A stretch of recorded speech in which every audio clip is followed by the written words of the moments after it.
Muy buenos días, público presente y personas que nos observan a través de nuestras redes sociales. Para el Instituto de Investigaciones Jurídicas es un verdadero honor darles la cordial bienvenida a estas cuartas jornadas de investigación. El día de hoy contaremos en mesa principal con la doctora Marcela Moreno Buján, decana de la Facultad de Derecho de la Universidad de Costa Rica, con el doctor Miguel Román Díaz, subdirector del Instituto de Investigaciones Jurídicas, y con el doctor Carlos Peralta Montero, docente catedrático de la Facultad de Derecho de la Universidad de Costa Rica, coordinador del Grupo de Pesquisa de Derecho y Sustentabilidad e investigador del Instituto de Investigaciones Jurídicas, quien nos estará presentando su trabajo titulado Dimensiones del Estado Ecológico de Derecho en el Antropoceno, fundamentos epistemológicos y hermenéutica jurídica ambiental para un nuevo paradigma de sustentabilidad. Se les informa, podrán realizar sus preguntas al finalizar la presentación. Las mismas serán contestadas por el expositor. Asimismo, se les recuerda realizar la evaluación por medio del código QR que les fue entregado al inicio. De antemano, agradecemos y valoramos su opinión. Inicialmente, le damos la palabra al doctor Miguel Román Díaz, subdirector del Instituto de Investigaciones Jurídicas. Muy buenos días a todo el público presente y a quienes nos observan en directo por medio de las redes sociales y por el canal de YouTube del Instituto de Investigaciones Jurídicas.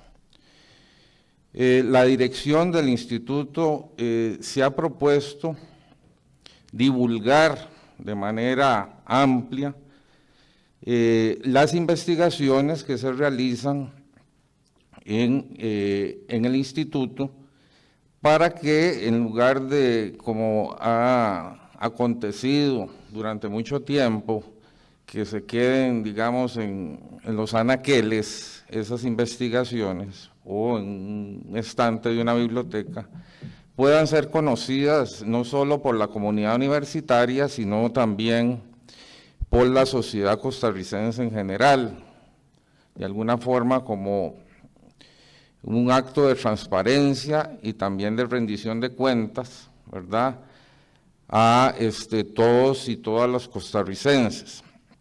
Bajo esa línea de acción, ¿verdad?, también nos hemos propuesto desde la dirección del instituto que las investigaciones pues se vinculen de manera importante con la docencia y la acción social.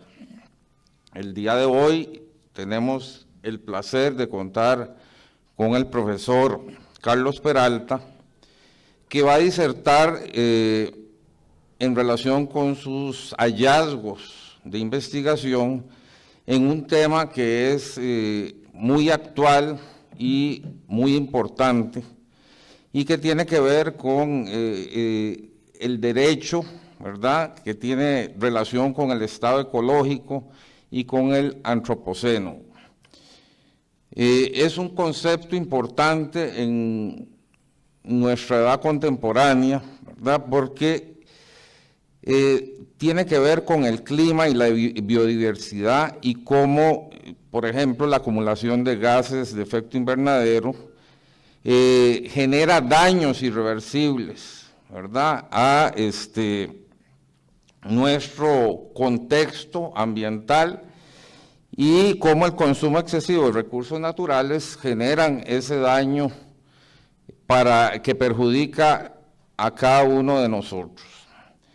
La investigación del profesor Peralta es una investigación rigurosa, disciplinada, y entonces en el instituto tenemos el gusto y el placer de poder contar con esa investigación y el día de hoy poderla darla a conocer por medio de estas jornadas de investigación, que son las cuartas, que también hemos tratado de ir desarrollando durante el tiempo que la dirección ha tenido en el instituto. Entonces, sin más preámbulo, le cedo la palabra al profesor Peralta en relación con los hallazgos que ha tenido con su investigación.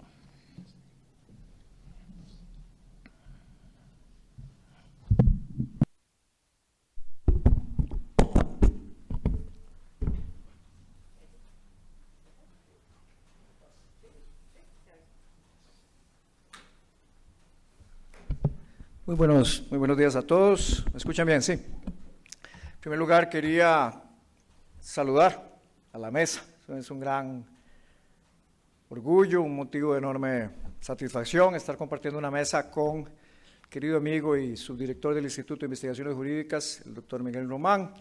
Aprovecho también para saludar al director del instituto, a don Gustavo Chan, felicitarlo a él y a don Miguel por la organización de estas cuartas jornadas de investigación del Instituto de Investigaciones Jurídicas y evidentemente también saludar a mi querida decana, la señora doctora Marcela Moreno Buján, quien es una hermana académica en los trabajos de investigación que se realizan en la Facultad de Derecho y una propulsora del tema verde, del tema de la sustentabilidad ambiental en la decanatura. Como adelantaba el profesor Miguel Román, la investigación o los resultados que yo voy a presentar hoy tienen relación con algo que vamos a llamar dimensiones del estado ecológico de derecho en el antropoceno, fundamentos epistemológicos, hermenéutica jurídica ambiental para un nuevo paradigma de sustentabilidad. En ese sentido, vean que la investigación podríamos decir que tiene 4 ideas centrales. La primera de ellas es estado ecológico de derecho como nuevo paradigma. La segunda idea central es la idea de un antropoceno. El antropoceno se construye en las ciencias geológicas, pero a esta investigación le vamos a dar una connotación o una relevancia para las ciencias sociales y particularmente para el derecho. A partir de esas 2 ideas base, las siguientes ideas que van a nortear esta investigación tienen relación con epistemología y hermenéutica ambiental. Y cómo esa hermenéutica y esa epistemología en ese contexto del antropoceno podrían llevarnos a pensar en un nuevo modelo de sustentabilidad ambiental.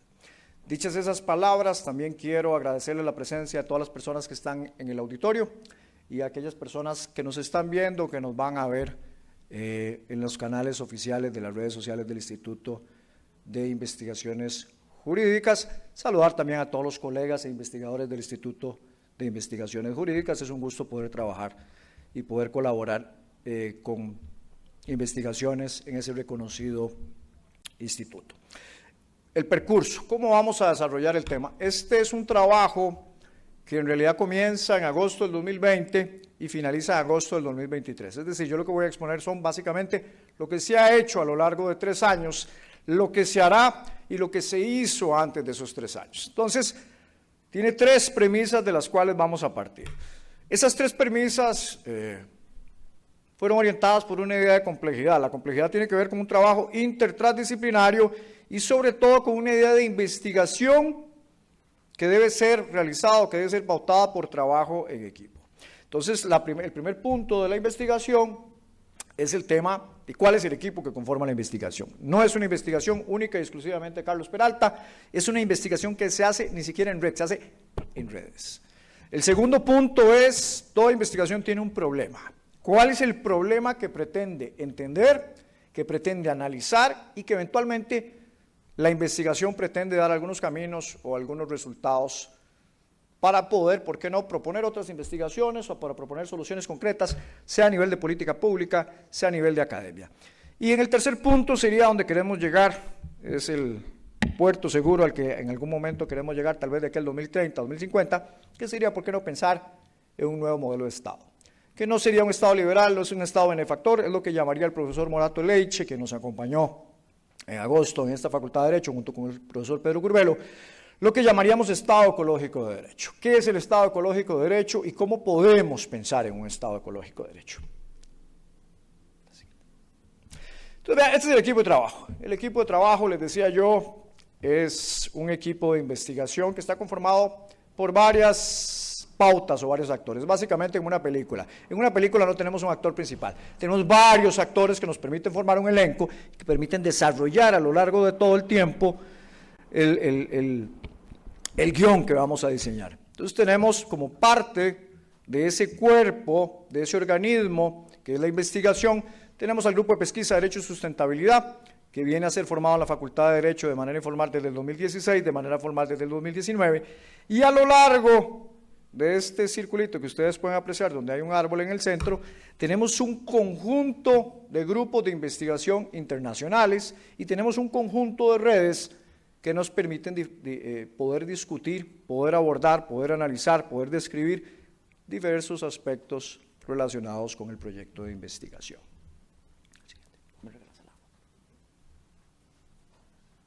Okay, ¿cuál es la metodología? Toda investigación tiene una metodología, ¿verdad? Por más que algún colega en la facultad diga que los abogados no sabemos investigar, eso no es cierto. Toda investigación tiene una metodología. Y esa metodología que fue pautada en este proyecto de investigación tiene una orientación cualitativa y busca, de acuerdo a los objetivos de la investigación, hacer un análisis descriptivo, explicativo y exploratorio.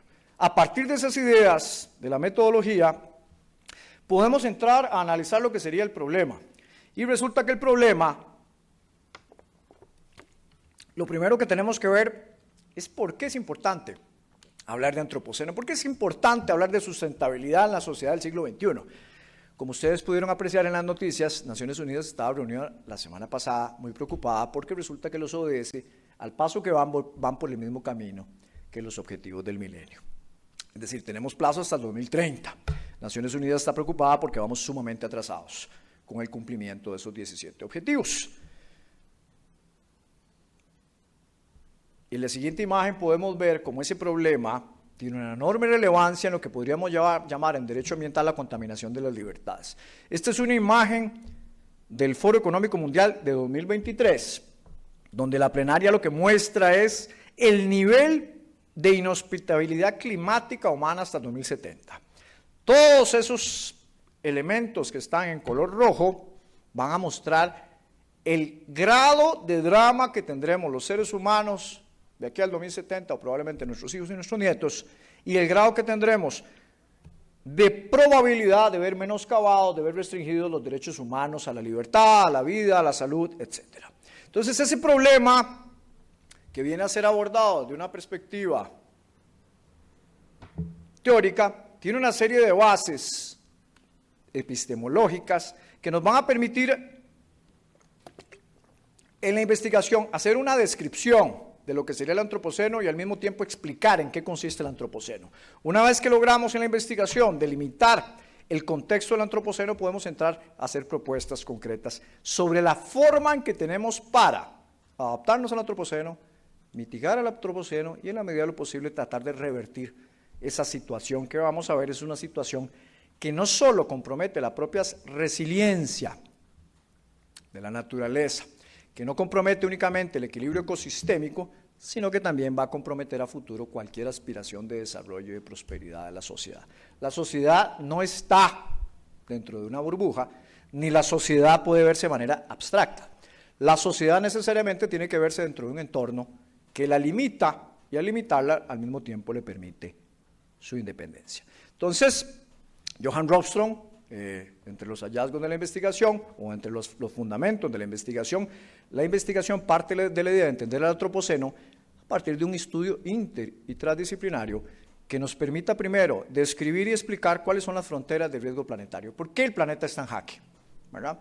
¿Por qué dentro de esas 9 fronteras de riesgo planetario, límites biofísicos del planeta, que describió el director del Centro de Resiliencia de Estocolmo, Johan Ropström?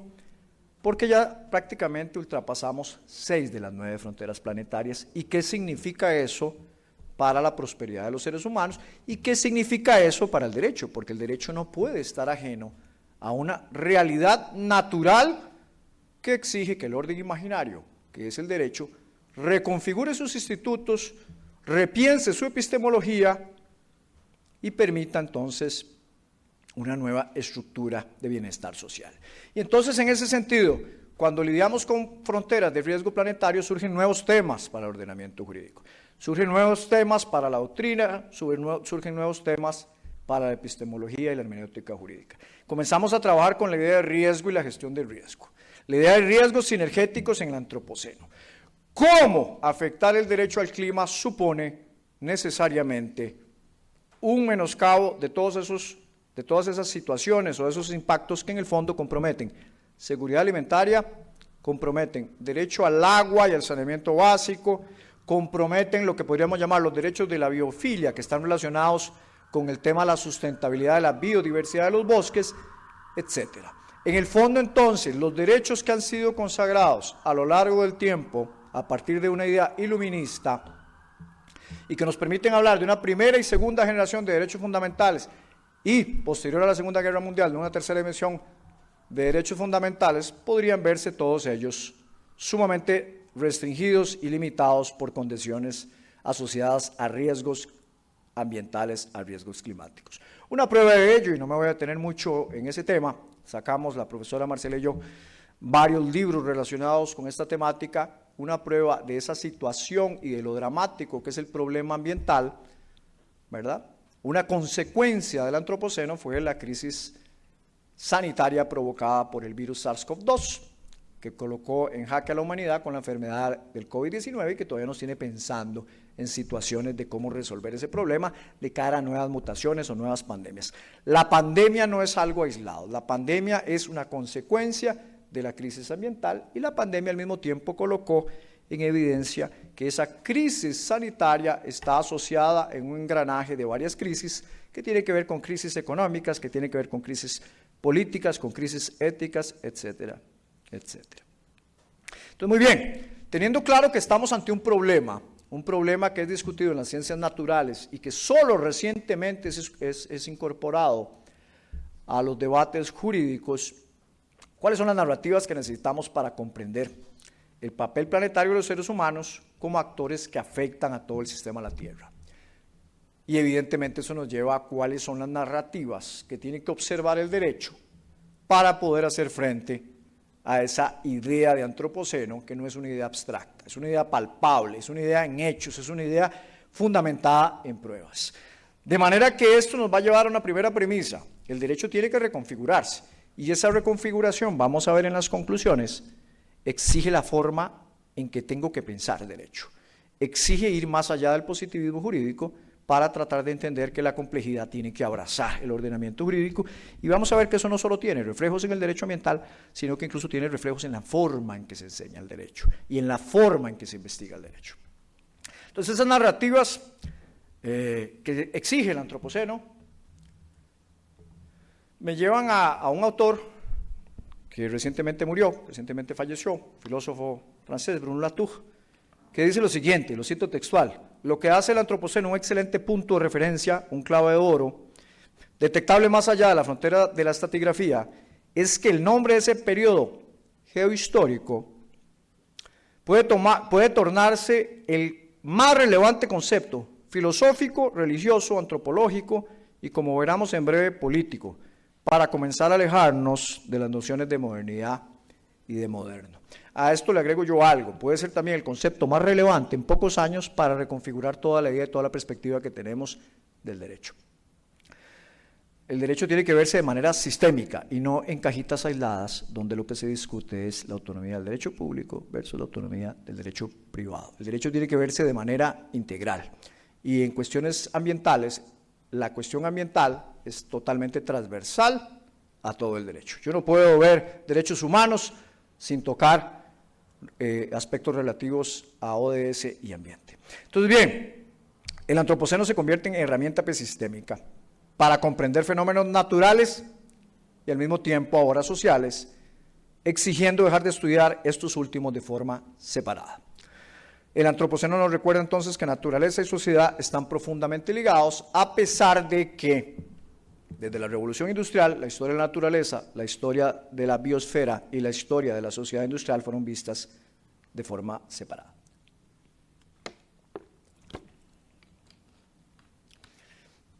Y bueno, vean que eso es algo que en la ciencia, no solo en las ciencias naturales, sino también en las ciencias de la comunicación y en el propio derecho, mundo afuera, ya tiene toda una representación social. El tema del cambio climático, el tema de los ODS, el tema del antropoceno, es portada de revista en Alemania, es portada de noticias en Estados Unidos, es portada de revista en The Economist, en The Science, etcétera, etcétera, etcétera. Entonces, de manera que es un problema que tiene que ser abordado y que tiene que ser observado, y que la propia OMS, en un informe especial sobre cambio climático y salud, recalcó la importancia de ver los derechos humanos de manera integral y no de manera separada. Cuando yo no tengo condiciones de calidad ambiental, yo no puedo hablar de derechos a la salud, yo no puedo hablar de libertades, yo no puedo hablar de derecho a la vida, yo no puedo hablar de ciudades. Esa idea nos lleva entonces a finalizar con esta primera parte relacionada con el problema, y la relevancia del problema a nivel social y académica es tanta. Si en un primer momento vimos la justificación cuando vimos que las Naciones Unidas estaba discutiendo ODS la semana pasada, finalizamos esta parte del problema resaltando el compromiso de la Universidad de Costa Rica para pautar todas las políticas de la universidad de manera transversal con los objetivos y las metas del desarrollo sostenible. No se puede inscribir un proyecto de investigación en la Universidad de Costa Rica sin señalar cuál es el vínculo de ese proyecto con los objetivos de desarrollo sostenible. Desafío, aparte de ese problema, desafío para la investigación, la acción social y la docencia. ¿Cómo incorporamos eso en la Facultad de Derecho, de la teoría a la práctica? Porque todos los cursos de alguna u otra manera están relacionados con hambre y pobreza, están relacionados con desigualdad, están relacionados con crecimiento económico, sino que son los derechos fundamentales relacionados con la libertad de empresa. Objetivo 8, el desarrollo sostenible. Entonces, todos esos ODS tienen que promover una relación simétrica entre cursos y deben promover discusiones como las que se están proponiendo ahora en las investigaciones jurídicas y que nos lleven, por ejemplo, a más eventos donde haya coordinación de cátedras constitucional, derechos humanos, derecho privado, derecho ambiental, discutiendo temas relacionados con ODS. Porque no se pueden ver los diferentes temas del derecho de manera disciplinaria. Eso nos lleva entonces al tercer y último punto de la investigación, que sería básicamente las propuestas y los hallazgos que hemos encontrado. El antropoceno pues tiene una serie de variables que yo por cuestiones de tiempo no las voy a exponer aquí, pero fue lanzado un libro recientemente con el apoyo de la Canatura, con el apoyo del Instituto y con el apoyo de la Vicerrectoría de Acción Social, en el cual se aborda de manera profunda y se explica cuáles son esas variables del antropoceno que nos hacen repensar el derecho. Y ahí partamos de una premisa inicial para hablar de estado ecológico de derecho. El derecho ambiental es un derecho que prácticamente está terminando la infancia y está entrando a la adolescencia. ¿Por qué? Porque tiene escasos. Si partimos de que el derecho ambiental comenzó a consolidarse a partir de Estocolmo 72, lo que tenemos son escasos 51 años. El año pasado se cumplieron 50 años de Estocolmo. Tenemos, diría yo, el privilegio y el desafío de ser una generación que está construyendo el derecho. El derecho ambiental no es un derecho que tenga 200, 300 años. Es un derecho que reconfigura todo el mundo jurídico y que nos exige, por ejemplo, pensar cuando hablamos de ilícitos en ilícitos ambientales. Cuando hablamos de tributos, en tributos ambientales. Cuando hablamos de derechos humanos vinculados al derecho al agua potable, pero también al derecho al clima estable. Eso nos hace que transversalmente, para yo hablar de tributo ambiental, yo no puedo abrir un curso de tributación ambiental. Tengo que abordarlo tanto en derecho tributario como en derecho ambiental. Para hablar de derecho penal ambiental, yo no tengo que abrir un curso de derecho penal ambiental. Yo tengo que tratar los ilícitos ambientales en penal y en ambiental. Para hablar de derecho ambiental administrativo y hablar de estudio de impacto ambiental, el estudio de impacto ambiental no solo tiene que verse en el curso de derecho ambiental, el estudio de impacto ambiental es un instrumento de derecho administrativo. Cuando hablamos de propiedad privada, la propiedad privada es exclusivamente el derecho privado y la función socioambiental de la propiedad. Entonces, cuando yo veo propiedad privada, en los cursos de privado, sean obligaciones, sean contratos, sean los cursos de civil, yo tengo que abordar el tema de la propiedad y su función socioambiental. ¿Por qué? Porque ningún derecho fundamental es irrestricto y dialogan entre sí. Y al hacer ese diálogo, nosotros en el ámbito jurídico tenemos que recurrir constantemente al tema de la ponderación. ¿Y cómo balanceamos derechos fundamentales que están en jaque o que están en un juego de estira y encoge y los convertimos en un equilibrio para el caso concreto? Y ahí tenemos el derecho ambiental. Ese derecho ambiental infantil resulta que es como cualquier niño, se cae constantemente. Entonces podemos ver en la próxima filmina cómo Estocolmo y esos 50 años nos han llevado a tratar de pensar en algo que es sumamente difícil para la estructura mental que tenemos en nuestro planeta. ¿Por qué? Porque para hablar de problemas ambientales, yo no puedo hablar del cambio climático en Costa Rica. El cambio climático es un problema sinergético, es un problema global.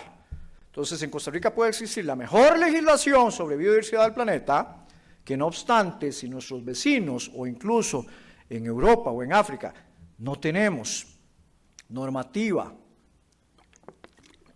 no solo válida, sino también efectiva sobre biodiversidad, pues poco vale los esfuerzos que podamos, pues poco vale no, pero sin embargo los esfuerzos locales que se hagan tienen que verse reforzados porque la cuestión climática es global. Entonces el derecho ambiental actualmente es como un castillo de arena, se levanta y de repente vuelve a desmoronarse con una nueva ola económica, una nueva ola que pareciera desconsiderar que muchas veces situaciones de la salud están directamente relacionadas con cuestiones climáticas. Esperemos que no. En la ECO 92 teníamos ese árbol sólido que construía el derecho ambiental, podríamos hablar de la época de oro del derecho ambiental, y paulatinamente ese árbol se ha ido quedando sin ramas, quedando sin hojas, y esperemos que en el Río más 40 pues ya no estemos hablando de un derecho ambiental totalmente inefectivo. Y esa idea del derecho ambiental pasa entonces por un objetivo que adopta entonces un tipo de investigación explicativa y descriptiva. En este momento la investigación se dedica a describir y explicar cómo se construyó el derecho ambiental.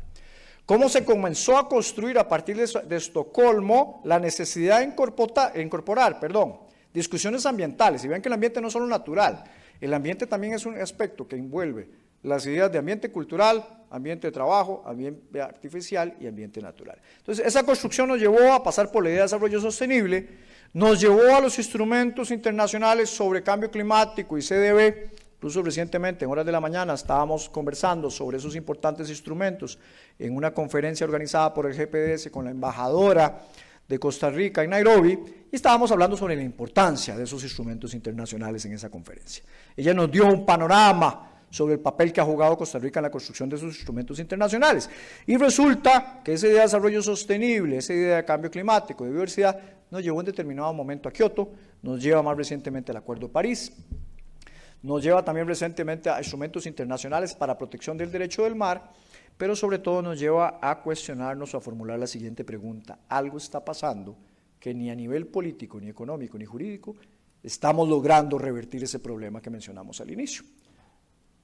Si no, no tendríamos ya las consecuencias palpables sobre el cambio climático en esta época, no solo en Costa Rica, sino también en otras latitudes. Y ese tema nos lleva entonces a cómo construyo yo una nueva epistemología y hermenéutica. La investigación no propone cómo debe hacerse eso de manera exclusiva, propone caminos para hacer esa construcción. Y entre esos caminos, lo primero que tenemos que considerar, el comité, la declaración de la Comisión de Asuntos Económicos, Derechos Económicos, Sociales y Culturales de Naciones Unidas, resalta esa interrelación que existe entre cambio climático y cómo el cambio climático, queramos o no, afecta los derechos a la salud, afecta a la alimentación, afecta al agua, afecta al saneamiento. Y si afecta a todos esos derechos de manera simétrica, de manera directa, también nos va a afectar el derecho al trabajo, también nos va a afectar el derecho a la educación, nos va a afectar el derecho a la vida, va a comprometer las posibilidades de crecer económicamente de manera ilimitada.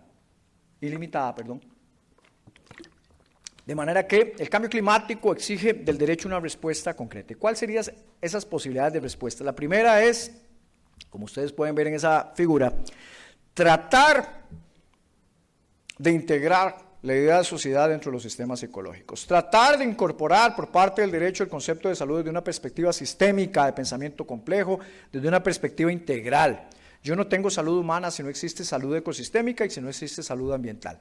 Eso nos va a llevar en algún momento de la investigación a discutir sobre la posibilidad de nuevos paradigmas.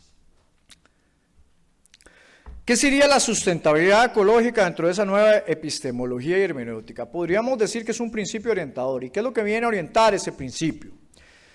Es un criterio normativo para la reconstrucción del orden económico. Es establecer parámetros para relacionarme de manera equitativa y racional con la naturaleza. Evidentemente nosotros como seres humanos tenemos impactos ambientales que podrían convertirse o no en daño ambiental. Lo que tenemos que evitar es que se conviertan en daño ambiental. Entonces bien, esa epistemología y esa hermenéutica dentro de ese marco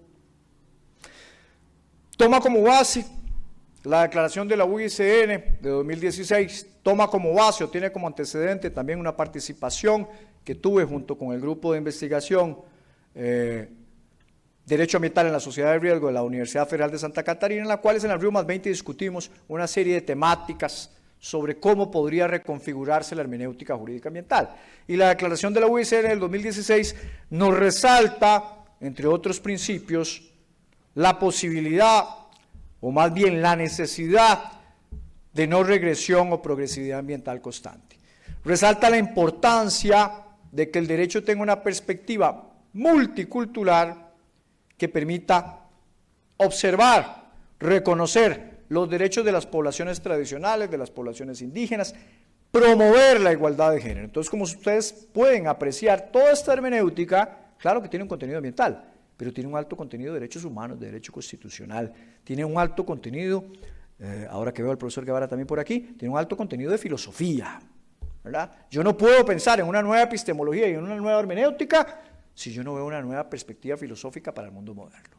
Y eso nos lleva a un tema también de discusión de la equidad. Y la equidad me lleva también a la idea de pensar en una ética ambiental distinta. Y ahí viene el profesor Leff y nos orienta con toda su vasta obra sobre cómo tendríamos que repensar eso. Y no podemos repensar eso única y exclusivamente desde la sala de aula, sino que la sala de aula tiene que ser un motor para que ustedes, futuros abogados y nosotros docentes, llevemos este discurso de ética, en este caso ambiental, pero perfectamente podría ser en materia de derechos humanos, y en una evaluación de tipo formativa y no reduccionista, llevemos el tema ambiental a las salas de aula, a las escuelas y a los colegios a través de procesos de alfabetización ecológica. Y eso nos lleva entonces a la idea de que hay una pirámide distinta. El derecho ambiental que se ha construido de Estocolmo hasta la fecha ha estado basado, fundamentado en 3 ideas de sostenibilidad, o que en inglés podríamos llamarles sustentabilidad débil, que incorpora 3 ideas o 3 principios: el económico, el social y el ambiental. Eso no ha venido dando cierto a lo largo de 50 años. Entonces, otros autores, como el autor alemán Gerd Winter, como el profesor Morato Leite y otros colegas, han dicho que la nueva idea o el nuevo paradigma de sustentabilidad tiene que partir de un parámetro inicial, que es el principio precautorio. El principio precautorio es el que me permite quitar el freno de mano para después hacer una ponderación económica, social y ecológica inclusive, pero que además incorpore la variable geográfica y política. Sin la precaución, sin la noción de riesgo previo, yo no puedo quitar el freno de mano. Yo no puedo pensar en posibilidades de crecimiento económico si esto no respeta aquellas fronteras de riesgo planetario. Y eso nos lleva en algún momento de la investigación entonces a explicar, debatir y hacer un tipo de investigación exploratoria sobre la propia idea de justicia.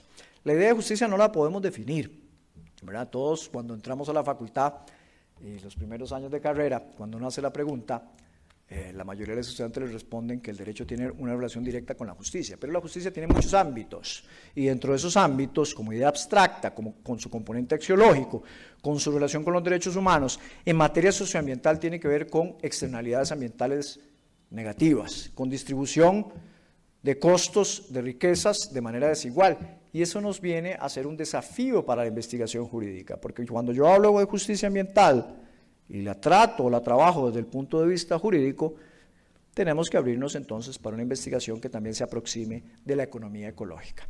Tenemos que abrirnos para poder debatir con lecturas como la de Herman Daly, para hacer análisis económico del derecho e irnos un poco más allá de lo que me dice la Ley Orgánica del Ambiente, el Código, la jurisprudencia ambiental, y ver si en la práctica de verdad ese derecho es efectivo o no se queda únicamente plasmado en la letra muerta de una ley que no considero variables distintas a las que no a las propiamente positivistas. Entonces, eso nos lleva a un trabajo que se hizo en este proyecto de investigación y que fue conformar una red, o ser parte de una red en la cual la profesora Marcela Moreno y yo, y grupos integrantes del GPS participaron, que se llama Just Side.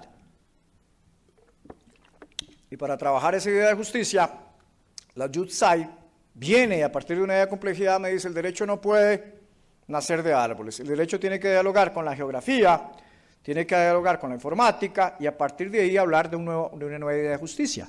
Yo no puedo hacer política pública sin conocer la justicia espacial. Yo no puedo conocer política pública sin conocer los riesgos ecológicos específicos que se dan en una determinada área geográfica, y ahí surge una idea totalmente revolucionaria. Entonces ahí yo formulo la pregunta: ¿tenemos que abrir un curso de geoderecho? No tenemos que abrir un curso de geoderecho, tenemos que incorporar el geoderecho de manera transversal en todos los cursos de la facultad. En un curso de derecho ambiental yo tengo que discutir de Latour, yo tengo que discutir de François Host. No tenemos que abrir un curso de filosofía ambiental, tenemos que incorporar la filosofía al curso de derecho ambiental. porque nosotros somos formados en derecho. Yo no soy tributarista, yo no soy ambientalista, yo no soy penalista, yo soy abogado, ¿cierto? Y entonces el derecho tiene que verse de manera holística. No podemos llegar entonces al punto también de esa visión de complejidad no me hace un todista. Me hace que aquello que yo no sé, porque no tengo una precomprensión objetiva del asunto, me exige trabajar con quien sabe del asunto. Y para eso está la idea del grupo, y para eso está la idea del equipo en investigación. La investigación jurídica, desde mi perspectiva, es esencialmente intertransdisciplinaria y en equipo. El abogado moderno no puede trabajar solito, desde mi perspectiva, en una biblioteca con un libro. Tiene que trabajar en equipo. Y esa idea entonces me lleva a discutir nuevos paradigmas, que aquí los voy a proponer rápidamente. Y ese nuevo paradigma me habla de ecocentrismo. Y ahí hablamos de derechos de la naturaleza. Vamos de nuevo con la pregunta. Tengo que abrir un curso entonces en la Facultad de Derecho que ya no se llama Derecho Ambiental 1 y Derecho Ambiental 2, sino que ahora se llama Derecho a la Naturaleza. No tengo que hacerlo, ¿verdad? Tengo que discutir Derecho de la Naturaleza en Derecho Internacional Público, tengo que discutir Derecho de la Naturaleza en Ambiental, en Derechos Humanos, etc. Y esa idea nos llevó a trabajar con la idea de buen vivir. La idea de buen vivir entonces nos hace retomar a un autor que se llama Antonio Carlos Volckmer, nos hace también poder investigar a partir de Boaventura de Sousa Santos y Epistemologías del Sur, y nos lleva a la idea de un metavalor. ¿Qué es ese buen vivir? ¿A dónde se construye? Bueno, se construye en el pensamiento suramericano, tiene que ver con una perspectiva ética que incorpora comunidades tradicionales, y eso también nos lleva a otra posibilidad. Ahí saltamos de Suramérica a otra idea o paradigma ecocentrista que también puede ser visto en un lugar como Nueva Zelanda, ¿verdad? En un lugar donde Nueva Zelanda, donde se reconocen los derechos de la naturaleza, ya no en constituciones como en Bolivia y Ecuador, sino a nivel legislativo. Y eso a nivel de derecho, vamos a ver, ¿eso está bien o está mal? Eso epistemológicamente yo lo puedo sustentar y fundamentar, eso no está ni bien ni mal, yo tengo que discutirlo, pero a la hora de discutirlo, la responsabilidad académica es que cuando yo discuto nuevos paradigmas, yo tengo que hacerlo en los debates académicos, ¿cierto? Yo puedo no estar de acuerdo con la Pachamama, no obstante yo tengo que tener fundamentos epistemológicos y hermenéuticos para un evento académico decir por qué no estoy de acuerdo con la Pachamama. ¿Sí? El derecho de la ciencia, el discurso y la argumentación, y cualquier argumentación que no tenga fundamentos epistemológicos está teñida de perspectivas subjetivas carentes de fundamentación. Y ahí tenemos también el ecocentrismo, no solo en la legislación, sino a nivel constitucional, pero también la tenemos en la jurisprudencia. Y ahí también tuvimos diversos eventos en este proyecto de investigación relacionados con el tema del litigio ecológico, y la investigación trabajó el tema de los derechos bioculturales a partir de la sentencia del río Atrato, el derecho al agua, a la Amazonia colombiana. Pasamos por ahí más rápidamente, tenemos el mismo caso en la India, donde el tema fue abordado a nivel de jurisprudencia.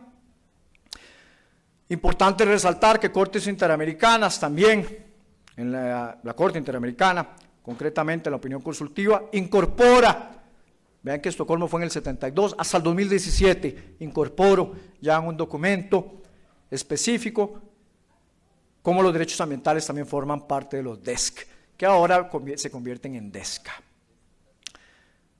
Y ahí venimos a un punto que es controversial en nuestro país. Además de esa opinión consultiva, tenemos desde el 2018 el intenso debate académico que también fue abordado en la investigación sobre el Acuerdo de Escazú.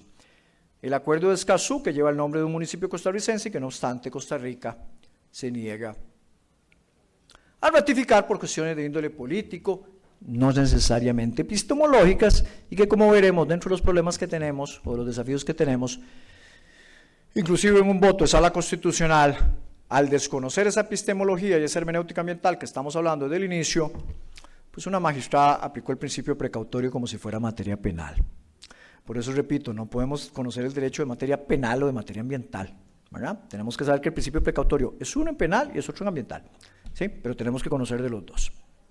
Y ese Acuerdo de Escazú, como todos saben, es oriundo del principio 10 de la Declaración de Río, y podríamos de alguna manera relacionarlo con la Convención de Aarhus. La investigación parte también, en un determinado momento, a hablar de la sustentabilidad ambiental en Costa Rica. y hace alguna serie de observaciones. La primera es esa sobre el Acuerdo de Escazú, cómo es posible, ¿verdad?, que en un país que se considera líder y pionero en materia de legislación ambiental, el Acuerdo de Escazú se ha visto como un obstáculo para los emprendimientos económicos. El propio relator especial de la ONU, David Boyd, mencionó que no entiende por qué Costa Rica no ratifica el Acuerdo de Escazú, y yo la verdad tampoco lo entiendo. Sobre la jurisprudencia de Sala Constitucional, en los 90 tenemos que decir, la Sala tuvo un papel importante en el reconocimiento al derecho fundamental al ambiente ecológicamente equilibrado de una perspectiva material, cuando no estaba expresamente consagrado. No obstante, hay una serie de sentencias de la Sala Constitucional que fue objeto de análisis este tema en la investigación, que de alguna u otra manera nos podrían hacer cuestionar cuál es la hermenéutica jurídica que aplica la Sala Constitucional en materia ambiental. Ejemplo, la Sala considera que participación e información ambiental no tienen el carácter de derecho fundamental. Entonces, claro, ahí hay una disonancia con el propio Acuerdo de Escazú. Y hay otra serie de votos. La Sala Constitucional también, de alguna u otra manera, mantiene una perspectiva antropocentrista, en eso no voy a entrarme más. Tuvo la oportunidad epistemológicamente, por lo menos, haber debatido, haber construido por qué epistemológicamente consideran que los derechos de la naturaleza no pudieran ser efectivos en Costa Rica, pero lo que hace, en síntesis, en el voto, en el cual conoce sobre la posibilidad de reconocimiento de los derechos de la naturaleza al Río Grande de Terra, es lavarse las manos, y prácticamente lo único que dice es que es un tema que debería ser discutido en la Asamblea Legislativa, similar a lo que hizo con la fertilización in vitro y similar a lo que hizo también con el matrimonio igualitario, ¿verdad? Solo que en esos temas, por dicha está la Corte Interamericana para decirle a la Sala que los derechos humanos tienen que verse de manera integral. Exacto. Bueno, aquí viene un voto que no voy a detenerme sobre el tema de los derechos de la naturaleza en el Canal Grande de Terra. Y repito, la importancia no es que estoy de acuerdo o no estoy de acuerdo con los derechos de la naturaleza, con los derechos de los animales, con el estado ecológico de derecho. Lo importante es el debate epistemológico. Si no estoy de acuerdo, ¿por qué epistemológicamente no estoy de acuerdo? Finalizando, la investigación me exige entonces democratizar la democracia, fortalecer lo que llamaríamos, y entonces esta investigación, con esto de fortalecer los derechos de la sustentabilidad, esta investigación, que repito, inicia en el 2020, culmina en el 2023, se convierte en un antecedente para una nueva investigación que comienza a desarrollarse en el Instituto de Investigaciones Jurídicas en agosto de este año y que va hasta el 2027 y que es precisamente sobre esos derechos de la sustentabilidad, que serían los derechos que nacen a partir del derecho ambiental al ecológicamente equilibrado y que nos llegan hoy en día a hablar de seguridad alimentaria, que nos llevan a hablar de cambio climático y los derechos asociados al cambio climático. Los resultados no pueden estar desligados de la querida colega, la señora decana, porque trabajamos en equipo, ¿verdad? Porque la profesora Marcela Moreno, al igual que yo, es investigadora de este proyecto, y ahí tenemos resultados como el libro El Antropoceno. Recientemente, con mucho orgullo, publicamos un artículo sobre agua y relacionado con la Política Nacional de Aguas en Costa Rica. Fue publicado por la editorial de Cambridge. También publicamos 3 volúmenes sobre comunidad académica y COVID-19, que están todos ellos accesibles de manera gratuita en la página de la facultad. Diversas, a lo largo de 3 años, hubo participación en más de 25 conferencias a nivel internacional. Algunas de ellas están por aquí: Justicia Territorial Ambiental, como parte de la UTSAID, Red Latinoamericana de Pesquisa en Justicia Ecológica y Climática, donde se trabajó el tema del litigio climático. Más resultados: tuvimos el orgullo de tener a don Enrique Leff inaugurando el Decanato Verde el año pasado. Tuvimos a Martínez Alier también discutiendo con nosotros temas de ecología ecológica en derecho. Tuvimos a uno de los grandes pensadores de los derechos de la naturaleza y la experiencia a partir de Ecuador, que es Iván Echeverría, a uno de los grandes pensadores del derecho constitucional latinoamericano, que es Thiago Fenstenseifer, hablando de temas relacionados con derecho ecológico y derechos fundamentales. Recientemente tuvimos al profesor Pedro Yamorato en un ciclo de conferencias en agosto. Participación además en entrevistas a nivel internacional, organización de un congreso reciente en julio sobre litigancia ecológica y climática. Participamos también en podcast, ¿verdad? Un podcast que creo que anda por ahí. en fin, etcétera. Hablamos en diversas oportunidades sobre la relevancia del Acuerdo Escazú, los nuevos paradigmas, derechos de la sustentabilidad, derecho a la ciudad, panorama del litigio ecológico en América Latina. Y bien, ya llegando para el final, algunas conclusiones. Las conclusiones nos llevan entonces a una afirmación interesante de Manuel Arias Maldonado. El antropoceno, que fue el problema que le dio origen a la investigación, nos hace cuestionar las fronteras establecidas entre naturaleza, cultura, ciencias naturales y ciencias sociales, clima y política. Y en ese sentido nos hace adoptar una perspectiva de pensamiento complejo, y en esa perspectiva de pensamiento complejo, como reflexión final, tenemos que el antropoceno nos exige debatir el Estado ecológico de derecho. Si no debatimos sobre un nuevo modelo de Estado que sea capaz de lidiar con los problemas ambientales, definitivamente el futuro de la humanidad muy probablemente va a ser mucho más complicado de lo que tenemos actualmente. El Estado de Derecho en materia ambiental entonces exige instituciones sólidas, exige un nuevo modelo de gobernabilidad ambiental, exige hablar de integridad ecosistémica, conservación de la biodiversidad y seguridad energética, alimentaria e hídrica. Bien, como mi tiempo ya se agotó, pasemos tal vez a la última filina. La nueva investigación entonces que se plantea en el instituto parte de esta idea, de tratar de abordar a lo largo de 3-4 años cuáles son esos derechos que eventualmente, si quieren llamarlos de alguna manera, si hay que categorizarlo todo, le podríamos llamar derechos de la cuarta dimensión y que engloban esos 5 derechos que están por ahí, y todos esos derechos están asociados con el tema de gobernabilidad ambiental. Exige también hablar de litigio ecológico y climático, desde la perspectiva del litigio estratégico y la perspectiva de los derechos humanos. Y nos exige llegar al último punto. El derecho tiene que verse desde una perspectiva de complejidad. Y hablar del derecho en una perspectiva de complejidad me exige que la investigación, la docencia y la acción social tienen que trabajar de manera transversal con los objetivos del desarrollo sostenible que guían las políticas de la Universidad de Costa Rica. Hay que verlo de manera transversal y hay que hacer una conexión de cursos de manera que todas las cátedras estén interrelacionadas y puedan hacer un diálogo en donde la evaluación sea más formativa, ¿verdad? Formativa en el sentido que es un proceso a lo largo del tiempo que no puede medirse con exámenes de falso y verdadero, que no puede medirse con exámenes de marcar con X. Solo puede medirse a través de proyectos de investigación. Y en esa idea, los pensamientos complejos me lleva a responder a esta idea. ¿Es realismo mágico, como algunos colegas dicen, hablar de derechos de la naturaleza?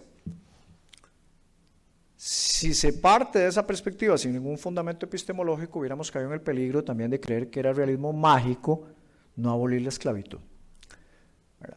Si se cae desde esa perspectiva de que el realismo mágico es defender los derechos de la naturaleza, hablar de un estado ecológico de derecho, podríamos caer no solo en el tema de la esclavitud, sino también en no pensar que la empresa por sí misma no puede representarse, necesita un representante. Necesita un representante. La empresa, al igual que los derechos de la naturaleza, no se pueden representar. Yo necesito a alguien que represente a la empresa. El concepto de familia no existe en el orden natural. El concepto de familia es construido por el derecho. Y el concepto de familia que tenemos actualmente, que ya permite una idea más igualitaria, no es el concepto de familia que teníamos al inicio del siglo XX. Entonces, para hacer tal vez una especie de analogía, matrimonio igualitario no es realismo mágico. ¿Verdad que no?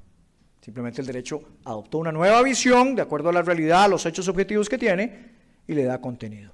Y con eso cierro. Les agradezco la paciencia, porque me pasé 5 minutitos, como estamos tarde. La paciencia, agradezco al Instituto de Investigaciones Jurídicas una vez más por la oportunidad, lo felicito, agradezco al colega el profesor Miguel Román, al profesor Gustavo Chan, a todo el personal del instituto por el esfuerzo realizado en las investigaciones, en la jornada de las investigaciones, y agradezco profundamente a la señora decana por todo el valioso aporte que permitió que este proyecto de investigación llegara a buen puerto de inicio, que comenzara en buen puerto, terminara en buen puerto y que haya finalizado en agosto de este año, abriendo pase o dando el puntapié inicial para un nuevo proyecto de investigación. Muchas gracias.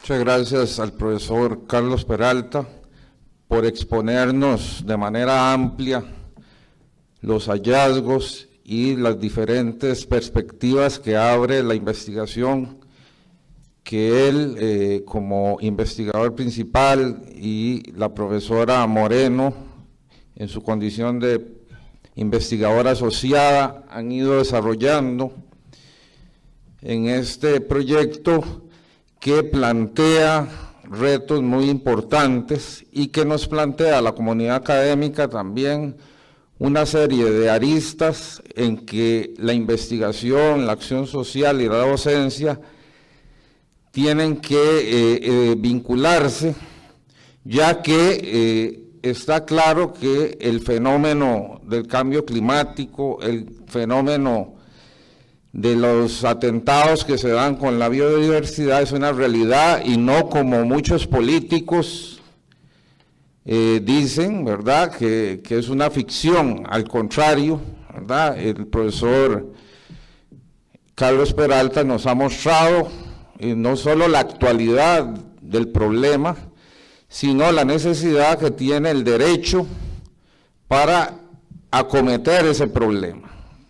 De manera tal que, don Carlos, agradecido está el Instituto de Investigaciones Jurídicas, que usted tenga la posibilidad de desarrollar ese tipo de proyectos con la rigurosidad que lo han venido haciendo, no solo usted, sino el grupo de profesores que están relacionados con este proyecto, como la profesora Moreno y otros profesores, y creo que invita sobre todo a los estudiantes a ver que ahí hay una serie de vetas, no solo para lo que es el trabajo final de grabación, sino también para acometer estos temas de cara al futuro, ya que sobre todo las generaciones jóvenes, tal y como se planteó en la investigación, son las llamadas a entrarle a este tipo de temas, que son temas no actuales, ¿verdad?,